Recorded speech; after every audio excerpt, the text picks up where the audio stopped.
ప్రజాస్వామ్యానికి పునాది రాజకీయ పార్టీలు, ఆ రాజకీయ పార్టీ నాయకులు.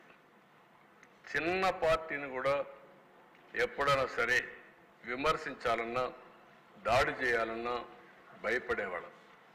అలాంటిది దేశ నా జీవితంలో నా మీద ఎవరు కేసులు పెట్టలేదు, కానీ ఈ 5 ఏళ్లలో 17 కేసులు పెట్టారు. నా 17 ఇంకా కూడా ఉన్నాయి, కొన్ని 17 కేసులు పెట్టారు.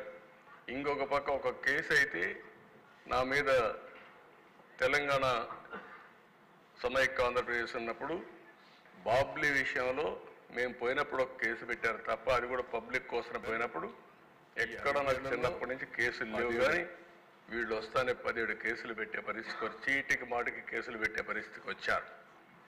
జెడ్ కేటగిరీ ఉంటే మా ఇంటి పైన డ్రోన్ ఎగరేస్తారు. ఎల్జీ పాలిమర్ గ్యాస్ లీకేజీ పోవాలంటే విశాఖపట్నాన్ని తిరిగి పంపిస్తారు. చలో ఆత్మకూరు పోవాలంటే ఇంటికి గేటుకు తాళ్లు కట్టి నిర్బంధిస్తారు. ఎక్కడా నన్ను కదలనీయకుండా చేశారు. ఇకపోతే పవన్ కళ్యాణ్ గారు, ఆయన మీద 7 కేసులు పెట్టారు.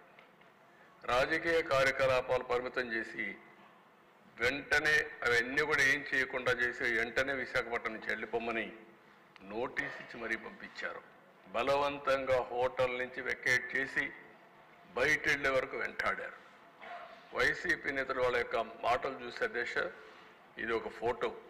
ఆయన కోపం వచ్చి ఏదైతే నన్ను అరెస్ట్ చేసే మునుపు నేరుగా వస్తా ఉంటే వీళ్ళు అడ్డం పడితే రోడ్డు మీదనే పడుకొని నిరసన తెలియజేసే పరిస్థితికి వచ్చామంటే ప్రజాస్వామ్యంలో ఎంత దారుణంగా ఉందో మనం అర్థం చేసుకోవాల్సిన అవసరం ఉంది.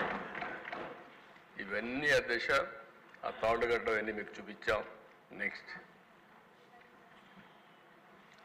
ప్రతిపక్ష రాజకీయ పార్టీలు అణచివేసేదానికి మీరు